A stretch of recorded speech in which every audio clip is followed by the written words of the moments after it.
வணங்காமுடி இரும்பு சட்டியின் முன்பாக நீர்க்காவியும் ஊதுகுழலுமாக குத்த வைத்திருந்தான். இரும்பு சட்டியில் எரிந்து கொண்டிருந்த அழுக்கு துணிகள் கருகி புகை எழுந்தது. வணங்காமுடிக்கு புகை மூக்கில் ஏறி இருமல் வந்தது. புகையால் அவனது கண்களில் நீர் கசிந்தது. அவனுக்கு இந்த வேலை புதிது என்றுதான் சொல்ல வேண்டும். வணங்காமுடியின் பட்டறை ஓனர் சானா கூனா தாமரை டாலரின் கால் துவாரங்களை ராவுவதில் மும்முரமாக இருந்தார். பட்டறையின் வாசலை தாண்டி அமர்ந்திருந்தார். அவருக்கு அருகில் கொக்கு பரமசிவமும் அடுத்ததாக பூனை கண்ணும் அமர்ந்திருந்தார்கள். தாத்தா கடைசியாக அமர்ந்திருந்தார். அவருக்கு பக்கத்தில் யாரும் உட்காரக்கூடாது என்று அவரை தனியாக உட்கார வைத்திருந்தார்கள். அவர்கள் மூவரும் தங்கள் மேஜையின் முன்பாக அமர்ந்து மும்முரமாக வேலை பார்த்து கொண்டு இருந்தார்கள் என்று தான் சொல்ல வேண்டும். வணங்காமுடியை ஏறெடுத்து கூட பார்க்கவில்லை. வணங்காமுடிக்கும் கொக்கு பரமசிவத்துக்கும் 7ஆம் பொருத்தம். தினமும் சண்டை. கொக்கு தன்னை அண்ணன் என அழைக்கவில்லை என்று முதலில் ஓனரிடம் கோல் மூட்டினான். வணங்காமுடியை விட கொக்கு 3-4 வயது மூத்தவன். பட்டறையில் வேலைக்கு சேர்ந்ததிலிருந்து அவனுடன் சண்டையாக தான் இருந்தது. வணங்காமுடியின் நைனா ஒரு தடவை வந்து அவர்களை சமாதானம் செய்து வைத்தார். கொக்குவுக்கும் தனது மகனுக்கும் கீரை போண்டாவும் டீயும் வாங்கி கொடுத்து ராசியாக்கினார். ஒரு நாள் அவர்கள் முறைக்காமல் இருந்தார்கள். பிறகு ஆரம்பித்து விட்டார்கள். தினமும் சண்டைதான். வணங்காமுடி தனது கையில் இருந்த நீர்க்காவியை இரும்பு சட்டியில் தட்டி கொண்டான். பட்டறையில் வேலை செய்து கொண்டிருந்த கொக்கை ஓரக்கண்ணால் முறைத்து கொண்டான். பதிலுக்கு அவனும் ஓரக்கண்ணால் பார்த்து முறைத்து கொண்டான். பட்டறை ஓனர் புருஷ் கட்டையில் மேஜையை தட்டி கொண்டதும் அவர்கள் இருவரும் முகத்தை திருப்பிக் கொண்டார்கள். தெருவில் பள்ளிக்கூடத்துக்கு போகிற பிள்ளைகள் வணங்காமுடியை வேடிக்கை பார்த்துவிட்டு சென்றார்கள். வணங்காமுடிக்கு சங்கோஜமாக இருந்தது. முகத்தை வேறு பக்கமாக திருப்பிக் கொண்டான். அவனுக்கு 5ஆம் வகுப்பு பாசா பயிலா என்று கூட தெரியாது. ரிசல்ட் வருவதற்கு முன்பாக அவனை பட்டறையில் சேர்த்து விட்டார்கள். அவனோடு ஒன்றாக படித்த ஒத்தை கெட்டவையும் அவனது நைனா பட்டறையில் சேர்த்து விட்டார். ஒத்தை கொட்டும் வணங்காமுடியும் ஒன்றாக 5ஆம் வகுப்பு ஈ பிரிவில் வாத்தியாரிடம் படித்தார்கள். அவர்கள் இருவரும் ஒரே தெருவில் பக்கத்து வீடு.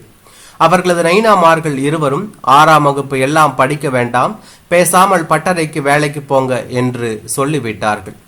அவர்களது நைனாமார்கள் இருவரும் தச்சு வேலைக்கு போகிறார்கள். தச்சு வேலைக்கு தங்களது பிள்ளைகள் போகக்கூடாது, தங்கம் பொன் வேலை பழகி சீக்கிரமே பெரிய ஆளாக வர வேண்டும் என நினைத்தார்கள் என்றுதான் சொல்ல வேண்டும். ஒத்த கொட்டுவை மூனா கானாவிடமும் வணங்காமுடியை சானா கூனாவிடமும் பட்டறை வேலைக்கு சேர்த்தார்கள் என்றுதான் சொல்ல வேண்டும். வணங்காமுடி பட்டறை வேலைக்கு சேர்ந்து 3 மாதங்கள் முடிந்து விட்டன. பட்டறையை கூட்டி எடுப்பது, தண்ணீர் சட்டியில் இருக்கும் பழைய தண்ணீரை மாற்றி புது தண்ணீர் எடுத்து வைப்பது, மேஜையில் இருக்கும் தூசிகளை புருஷ் கட்டையில் கூட்டி குப்பை சாக்கில் போடுவது, இவைதான் அவன் வேலைக்கு சேர்ந்ததும் பட்டறை ஓனர் சானா கூனா கற்றுத்தந்த வேலைகள். முதல் நாளில் தனக்கு கற்றுத்தந்ததை அப்படியே பசைக்காரத்தில் ஒட்டி கொண்டது போல கப்பென்று பிடித்து கொண்டான். பட்டறையை விளக்குவதற்கு 10 நாட்களுக்கு பிறகுதான் சொல்லி தந்தார். சீனி கற்களை பட்டறையில் வைத்து தட்டி அழுக்கு தீர தேய்க்க வேண்டும். வணங்காமுடிக்கு எதுக்கு இப்படி பட்டறைக்கு சீனிக்கல்லை வைத்து தேய்க்கிறார்கள் என்று புரியவில்லை என்றுதான் சொல்ல வேண்டும். வணங்காமுடி கொக்கு பரமசிவத்திடம் எதுக்கு இப்படி பட்டறையை தேய்க்கணும் என்று கேட்டார் என்றுதான் சொல்ல வேண்டும். சானா கூனா பட்டறையில் கொக்கு வேலைக்கு சேர்ந்து 1 வருஷம் முடிந்திருந்தது. கொக்கு தனக்கு பிறகு வேலைக்கு சேர்ந்த வணங்காமுடியை பார்த்து, உனக்கு இது கூடவா தெரியல, போய் உங்க நைனா கூட தச்சு வேலைக்கு போ என்று கேலி பேசி சிரித்தான். வணங்காமுடிக்கு சுள்ளென்று கோபம் தலைக்கு ஏறியது என்றுதான் சொல்ல வேண்டும். கொக்கு மதிய சாப்பாட்டுக்கு வீட்டுக்கு போயிருந்த நேரத்தில் தாத்தாவிடம் கேட்டான் வணங்காமுடி. அதற்கு அவர், தினமும் நாம பல்லு விளக்குறோம்ல, அதே மாதிரி பட்டறையும் விளக்கணும் என்றார். அவனுக்கு சிரிப்பு வந்தது. இன்னமும் அவனுக்கு உமையோட்டில் இருக்கும் பழைய கருக்கு பொம்மையை மாற்றுவதற்கு சொல்லி தரவில்லை.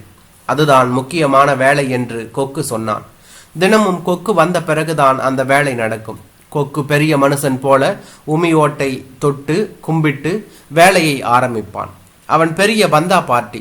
முதலில் உமியோட்டில் இருக்கும் உமிக்கருக்கை மேலாக எடுத்து பெரிய செம்பு கிண்ணத்தில் போட்டுக்கொள்வான். உமியோட்டை சுற்றி இருக்கும் பழைய உமியை பள்ளத்தில் தட்டி விடுவான். உமியோடு உமி இல்லாமல் இப்போது சற்று கீழே இறங்கி இருக்கும் கருக்கை எடுத்து அளவை விட 2 கையளவு கூடுதலாக புதிய உமியை போட்டு கும்மென்று புடைப்பாக வைப்பான். பிறகு உமியோட்டை சுற்றி இருக்கும் அழுக்கை ஈர துணியை வைத்து துடைத்து விடுவான் என்றுதான் சொல்ல வேண்டும்.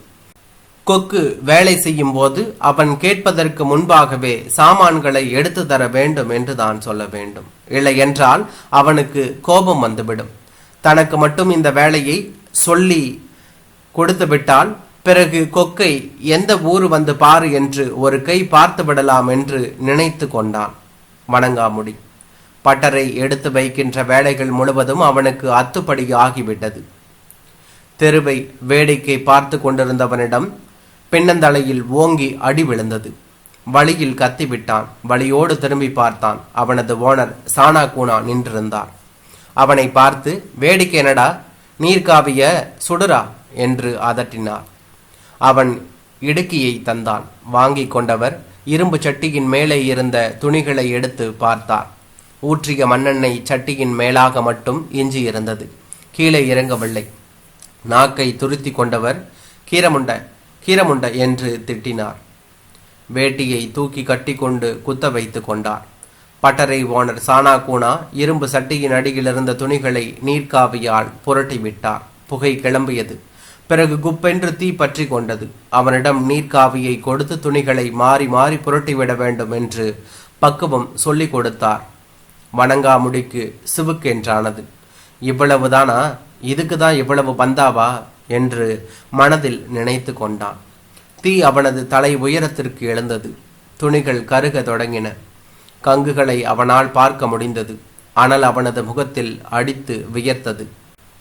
கொக்குவால் பட்டறையில் உட்கார முடியவில்லை. பட்டறை ஓனர் வணங்காமுடிக்கு மட்டும் ஏதோ புதிதாக வேலை சொல்லி தருகிறார் என்று எட்டி எட்டி பார்த்து கொண்டிருந்தான். வணங்காமுடி தினசாக கொக்கை பார்த்து கொண்டான். ஏதோ பெரிய வேலை செய்பவன் போல பாசாங்கு காட்டினான். அழுக்கு துணிகளும் காகிதங்களும் எரிந்து அடங்கின. சாம்பலானதை கண்டதும் சானா கூனா திருப்தி உற்றவராக வேட்டியை கீழிறக்கிவிட்டு எழுந்தார் என்று தான் சொல்ல வேண்டும். பட்டறையில் வேலை செய்பவர்கள் டீ குடிக்கும் நேரம் வந்துவிட்டது. ஓனர் கையை கழுவி கொண்டு பணத்தை எடுத்து கொடுத்தார். வணங்காமுடிக்கு 11 மணிக்கு வேலை வந்துவிட்டது. டீ வாங்க பஜாருக்கு போக வேண்டும். காலையில் பட்டறை திறக்கும் போது டீ வாங்கும் தூக்குவாளியையும் டம்ளரையும் கழுவி வைத்திருந்தான் என்று தான் சொல்ல வேண்டும்.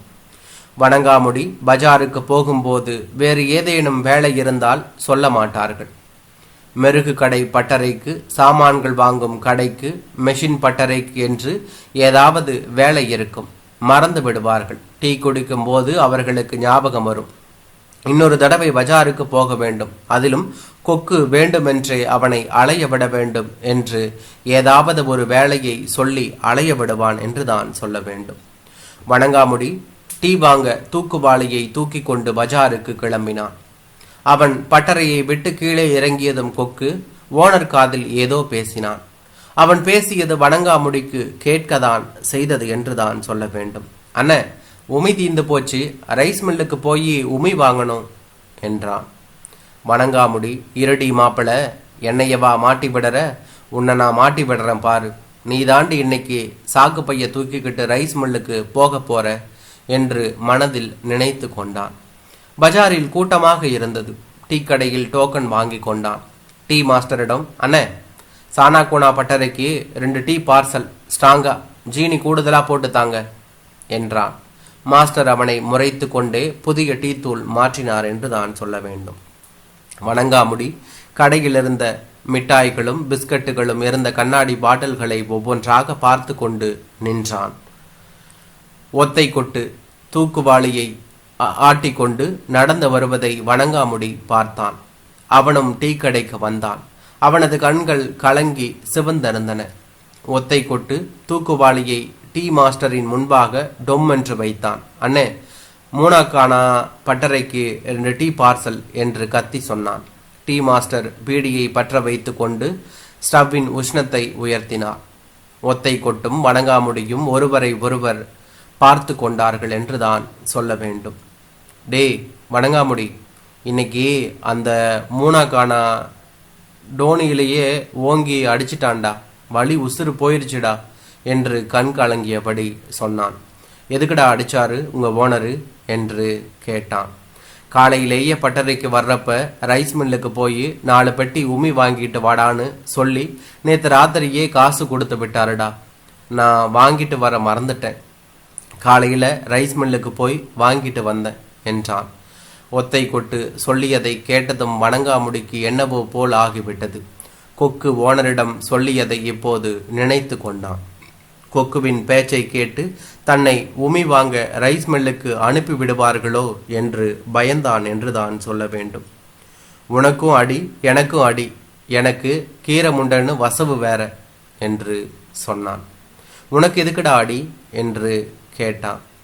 பழைய துணியை வேக வைக்க சொன்னாங்க, நல்லா வேகலன்னு அடிக்கிறாங்கடா என்று சொன்னான். டீ மாஸ்டர் டீயை போட்டுவிட்டு டேய் தூக்குவாளியை தூக்குங்கடா என்றார். அவரவர் தூக்குவாளியை எடுத்துக்கொண்டு இருவரும் நடக்க தொடங்கினார்கள் என்று தான் சொல்ல வேண்டும். டேய் இந்த வாரம் எந்த சினிமாவுக்குடா போகலாம்? ஒத்தை கட்டு ஆசையாக வணங்காமுடியிடம் கேட்டான் என்று தான் சொல்ல வேண்டும். இன்னும் 3-4 நாள் இருக்குல்ல என்று வணங்காமுடி சொன்னான். சரிடா, டீ ஆறி போறதுக்குள்ள சீக்கிரமா பட்டறைக்கு போகணும் என்று ஒத்தை கொட்டு அவனது பட்டறைக்கு போகும் பாதையில் வேகமாக நடந்து சென்றான் என்றுதான் சொல்ல வேண்டும். வணங்காமுடிக்கு பயம் வந்துவிட்டது. பட்டறைக்கு போனதும் கொக்கு தன்னை தான் உமி வாங்க ரைஸ் மில்லுக்கு அனுப்ப போகிறான் என்று நினைத்து கொண்டான் என்றுதான் சொல்ல வேண்டும். வணங்காமுடி பட்டறைக்கு வந்த புதிதில் முதலாக ரைஸ் மில்லுக்கு சென்றான். கொக்கு அவனை அழைத்து சென்று ரைஸ் மில்காரரிடம், அண்ணே இனிமே இவன் தான் உமி வாங்க வருவான், எங்க ஓனரு சொல்லிவிட்டாரு என்று அறிமுகம் செய்து வைத்தான் என்றுதான் சொல்ல வேண்டும். ஒரு பெட்டி 2 ரூபாய், 2 பெட்டி வாங்கினால் 10 நாள் வரும். கொக்கு உமி அடங்கிய சாக்கு மூடையை வாங்கி வணங்காமுடியின் தலைமேல் வைத்துவிட்டு தூக்கிட்டு வாடா என்று முன்னால் நடந்தான். அதை இப்போது நினைத்தாலும் அவனுக்கு கொக்கின் மேல் கோபம் வரும். உமி உதிர்ந்து வியர்வையில் உடம்பு முழுக்க ஒட்டி கொண்டு அரிப்பு எடுத்தது என்றுதான் சொல்ல வேண்டும். வணங்காமுடி வீட்டுக்கு வந்து அவனது அம்மாவிடம் சொன்னான். அவனது அம்மா சுடுதண்ணீர் காய வைத்து மேல் கால் எல்லாம் நீவி ஊற்றி கழுவி விட்டாள். அப்படி இருந்தும் 2 நாட்கள் அரிப்பு எடுத்து கொண்டிருந்தது என்றுதான் சொல்ல வேண்டும். அதற்கு பிறகு வணங்காமுடியே ஒரு தடவை ரைஸ் மில்லுக்கு உமி வாங்கி கொண்டு வந்தான். பட்டறை ஓனர் சாக்கு மூடையை பிரித்து உமியை பார்த்தார். உமியில் அரிசியும் குருணையும் நெல்லும் கலந்து இருந்தன. ஒரு கை உமியை எடுத்து உமியோட்டு நெருப்பில் போட்டார். நெருப்பிலிருந்து புகையும் சிடுசிடுவென சத்தமும் டுப் டுப் என்று தீ வெடித்து தீப்பொறி பறந்தது. அரிசி நெருப்பில் கருகும் வாசமும் நெல்லின் கருகளும் போக சிறிது நேரமானது. பட்டறையில் இருந்தவர்கள் தும்மவும் இருமவும் செய்தார்கள். தாத்தா ஏரா கொடுகா, பார்த்து வாங்க வேணாமா என்று மூக்கு கண்ணாடியை சுழற்றி கண்களை துடைத்து கொண்டார். அவருக்கு கண்களிலிருந்து நீர் வடிந்தது என்றுதான் சொல்ல வேண்டும். சானா கூனாவுக்கு கோபம் இந்த அளவு இல்லை. மேஜையில் இருந்த புரூஸ் கட்டையை தூக்கி வணங்காமுடியின் மேல் எறிந்தார். வணங்காமுடி சைஸாக ஒதுங்கி கொண்டான். புரூஸ் கட்டையை பட்டறையை விட்டு வெளியே போய் சாக்கடையில் விழுந்தது என்று தான் சொல்ல வேண்டும். அதன் பிறகு கொக்கு ரைஸ் மில்லுக்கு போய் உமியை மாற்றி கொண்டு வந்தான். அவன் வாங்கி கொண்டு வந்த உமி சைஸாக மாவு போல் இருந்தது. பெருவிரலிலும் ஆள்காட்டி விரலிலும் சிட்டிகை அளவு எடுத்து உமியோட்டு தீயில் தூவி விட்டார். உமி தீயில் பொசுங்கி தீயோடு தீயானது. சானா கூனா, பாரு கீரமுண்ட, பாரு இப்படி வாங்கணும் என்று அவனது காதை பிடித்து திறகினார். வணங்காமுடிக்கு காது இப்போதும் சிறிது வலிக்கத்தான் செய்தது. நல்லெண்ணெய் காய்ச்சி அவனது அம்மா தடப்பி விட்டாள். 2 நாள் வலி இல்லாமல் இருந்தது. திரும்பவும் காது லேசாக வலித்தது. அதை பொறுத்து கொண்டு சானா கூனா பட்டறையில் வேலையில் இருந்தான். ஒத்தை கொட்டு அவனிடம், எங்க பட்டறையில பனைமரம் கோவாலு தீபாவளி போனஸ் வாங்கிக்கிட்டு வேற பட்டறைக்கு போயிடுவாடுறா. அப்போ எங்க ஓனரு மூணாக்கானா கிட்ட சொல்லி உன்னைய எங்க பட்டறையில சேர்த்துக்கிறேன் என்று சத்தியம் செய்து கொடுத்திருந்தான். அந்த சத்தியத்துக்கு கட்டுப்பட்டு பொறுமையாக இருந்தான். மூணாக்கானா பட்டறையில் சேருவதற்குள் உமியோட்டுக்கு உமி மாற்றி பழகிவிட்டால் போதும் என்று நினைத்தான். வணங்காமுடி நினைத்தது போலவே நடந்தது. கொக்கு உமி வாங்குற சாக்கு பையை எடுத்து தயாராக வைத்திருந்தான். சாக்கு பையை பார்த்ததும் அவனுக்கு காதுக்குள் மெஷின் ஓடும் சத்தம் கேட்க ஆரம்பித்தது. வணங்காமுடி பட்டறைக்குள் நுழைந்ததும் தூக்கி வாளியை பிடுங்காத குறையாக கொக்கு வாங்கி கொண்டான். கழுவி வைத்திருந்த டம்ளரில் ஊற்றினான். கொக்கை ஓர கண்ணால் அவன் பார்த்தான். கொக்கு சிரிப்பது தெரிந்தது. 4 டம்ளர்களில் மட்டும்தான் டீ ஊற்றினான். டம்ளர்களின் கழுத்து நிறைய ஊற்றி வைத்திருந்தான். தன்னையும் சேர்த்து பட்டறையில் மொத்தம் 5 பேர். எதுக்காக கொக்கு 4 டம்ளர்களில் மட்டும் டீயை ஊற்றுகிறான் என்று நினைத்தவன் பட்டறைக்குள் நுழைந்தான். பட்டறை ஓனர் அவனை பார்த்து, டே இவனே, நீ போய் ரைஸ் மில்லில் உமி வாங்கிட்டு வாடா என்று சொன்னார். வணங்காமுடி என்று நின்றிருந்தான். அவனுக்கு முகம் வாடி போய்விட்டது. ஓனர் பேச்சை கேட்காதவன் போல நின்றிருந்தான். சானா கூனா கோபமாக அவனை பார்த்தார். டே இவனே, சொல்றது காதல விழுதா என்று சத்தம் போட்டார். உலுக்கி விழுந்தவன் பயந்து போய் அவனை அறியாமல் சாக்கு பையை எடுத்து கொண்டான். பட்டறையை விட்டு கீழே இறங்கினான் என்றுதான் சொல்ல வேண்டும். சானா கூனா, காசு வாங்கிக்கிட்டு போ. காசு இல்லாம ரைஸ் மில்லுக்காரன் சும்மாவா தருவான் என்று மேஜையிலிருந்து 5 ரூபாய் நோட்டை எடுத்து கொடுத்தார் என்றுதான் சொல்ல வேண்டும். வணங்காமுடி வாங்கி கொண்டு நடந்தான். அவன் பட்டறையை விட்டு கீழே இறங்கும் போது கொக்கு சத்தமாக, இந்தாங்க டீ என்று ஓனருக்கு டம்ளரை தந்தான். வணங்காமுடிக்கு அழுகை வந்துவிடும் போல இருந்தது. இருடி கொக்கா, இன்னும் கொஞ்ச நாளில் பனைமரம் கோபாலு பட்டறையை விட்டு விலகி போயிடுவான். நான் அங்கே போய் சேர்ந்துருவேன். அப்புறம் நீ தாண்டி சாக்கு மூட்டையை தூக்கிக்கிட்டு அலையணும் என்று நினைத்து கொண்டான் என்றுதான் சொல்ல வேண்டும். சாக்கு பையை கக்கத்தில் வைத்து கொண்டு வெறுப்பாக நடந்தான். ரைஸ் மில் 2 தெருவை தாண்டி இருக்கிறது. உமியை வாங்கி கொண்டு சாக்கு மூடையை தூக்கி தலையில் வைத்து கொண்டு வர வேண்டும் என்பதை நினைக்கும் போது அவனது உடம்பு எல்லாம் அரிப்பெடுக்க ஆரம்பித்தது. மூடையிலிருந்த உமி உதிர்ந்து தலையில் விழுந்து தோள்பட்டை முதுகு என்று வியர்வையில் உமி ஒட்டி கொண்டு அரிப்பெடுக்கும். 2-3 தடவையாவது குளித்தால்தான் அரிப்பு போகும் என்றுதான் சொல்ல வேண்டும். தெருவில் 2 நாய்கள் ஒன்றை ஒன்று துரத்தி கொண்டு வேகமாக ஓடி வந்தது. வணங்காமுடி ராண்டா கம்பிக்கு பின்னால் வந்து நின்று கொண்டான். நாய்கள் 2ம் அவனை கடந்து சென்ற பிறகு நடந்தான். ரைஸ் மில்லுக்கு போகும் பாதையில் சினிமா படத்தின் போஸ்டர்கள் ஏதாவது ஒட்டி இருக்கிறார்களா என்று வேடிக்கை பார்த்தான். சென்ட்ரல் தியேட்டரில் மலைக்கல்லன் தினசரி 3 காட்சிகள், பொண்ணு தியேட்டரில் வசந்த மாளிகை தினசரி 3 காட்சிகள், மீனாட்சி தியேட்டரில் பார்மகளை பார் தினசரி 3 காட்சிகள், ராஜு தியேட்டரில் தங்கமகன் தினசரி 4 காட்சிகள் வரிசையாக போஸ்டர்கள் ஒட்டி இருந்தார்கள். தங்கமகன் படத்தை போன வாரம் கூட்டத்தில் நின்று கொண்டு ஒத்தை கொட்டும் அவனும் பார்த்தார்கள். இந்த வாரம் புதிதாக படம் எதுவும் ரிலீஸ் ஆகவில்லை. தங்கமகனை தான் இந்த வாரமும் பார்க்க வேண்டும் என்று நினைத்து கொண்டான் என்றுதான் சொல்ல வேண்டும். ரைஸ் மில்லில் 2-3 பேர்கள் இருந்தார்கள். கிளவி பொருத்தி கேப்பையை அரைக்க மெஷின் அருகில் நின்றிருந்தார். அவளது கையில் சாணி மெழுகிய கூடை ஒன்று இருந்தது. மெஷின் ஓடுகிற சத்தத்தில் அவளது மண்டை அவளை அறியாமல் ஆடிக்கொண்டு இருந்தது என்றுதான் சொல்ல வேண்டும். வணங்காமுடி முதலாளி அமர்ந்திருக்கும் கல்லாப்பெட்டியின் அருகே சென்று 2 பெட்டி உமி கொடுங்கண்ணே என்று காசை மேஜையின் மீது வைத்தான் என்றுதான் சொல்ல வேண்டும். ரைஸ் மில் முதலாளி காசை வாங்கி கல்லாப்பெட்டியில் போட்டு கொண்டார். அண்ணே, சீக்கிரமா கொடுங்க, அவசர வேலை என்று சொன்னான் என்றுதான் சொல்ல வேண்டும். பொருடா, ஆசாரி பயக பூராவும் சுடுதண்ணிய காலில் ஊற்றிக்கிட்டு வருவீங்க என்று சலித்து கொண்டார். ரைஸ் மில்லுக்கு பின்னாடி இருக்கும் அறையில் பெரிய குழி போல பள்ளம் இருக்கும். அதில் தான் உமியை கொட்டி வைத்திருப்பார்கள். குழியில் இறங்குவதற்கு அதிலேயே ஏணி இருக்கும். அதன் வழியாக இறங்கி பெட்டியை உமியை அள்ளி சாக்கு பையில் போட்டு கொடுப்பார்கள். வணங்காமுடி உமியை அள்ளித்தரும் ஆளை தேடினான் என்றுதான் சொல்ல வேண்டும். ரைஸ் மில்லுக்கு பின்னாடி இருந்து பனைமரம் கோவாலு சாக்கு பையை தூக்கி கொண்டு வந்தான். அவனது தலையில் உமியும் புழுதியும் அப்பி இருந்தன. வணங்காமுடி அவனை பார்த்து சிரித்து கொண்டான் என்றுதான் சொல்ல வேண்டும். அண்ணே, நீங்க ரைஸ் மில்லுக்கு வந்திருக்கீங்க, ஒத்தக்கொட்டு வரலையா என்று கேட்டான். ஒத்தக்கொட்டு பைய கீழே விழுந்துட்டான்டா என்று சொன்னார். எப்போன்னு என்று கேட்டான். டீ வாங்கிட்டு வர்றப்ப நாய் துரத்தி இருக்கு. லூசு பையன் நின்று வர வேண்டியது தானே, ஓடி இருக்கான். கால் தடுக்கி கீழே விழுந்து முழங்காய் சிராய்ச்சிச்சிரா, அழுதுகிட்டே வீட்டுக்கு போயிருக்கான் என்று சொன்னான். வணங்காமுடிக்கு என்னமோ போல இருந்தது. அப்படியே நின்று கொண்டான். ரைஸ் மில்காரர், போடா போ, போய் உமிய வாங்கிக்கோ என்றார். அவனும் சாக்கு பையை தூக்கி கொண்டு நடந்தான். நடந்தவன் திரும்பி வந்து பனைமரம் கோபாலுவிடம், அண்ணே, நீங்க தீபாவளி முடிஞ்சதும் பட்டறையை விட்டு விலக போறீங்களானே என்று கேட்டான். பனைமரம் கோபாலு ஒன்றும் பேசவில்லை. சாக்கு பையை தூக்கி கொண்டு ரைஸ் மில் வாசலை நோக்கி நடந்தான். அவன் பின்னால் சென்றவன், அண்ணே, தீபாவளி முடிஞ்சதும் விலக போறீங்களா என்று திரும்பவும் கேட்டான் என்று தான் சொல்ல வேண்டும். இல்லடா, எங்க ஓனரு போக வேணான்னு சொல்லிட்டாரு என்று சொல்லிவிட்டு வேகமாக நடந்தான். வணங்காமுடி அவனை பார்த்தபடி நின்றிருந்தான்.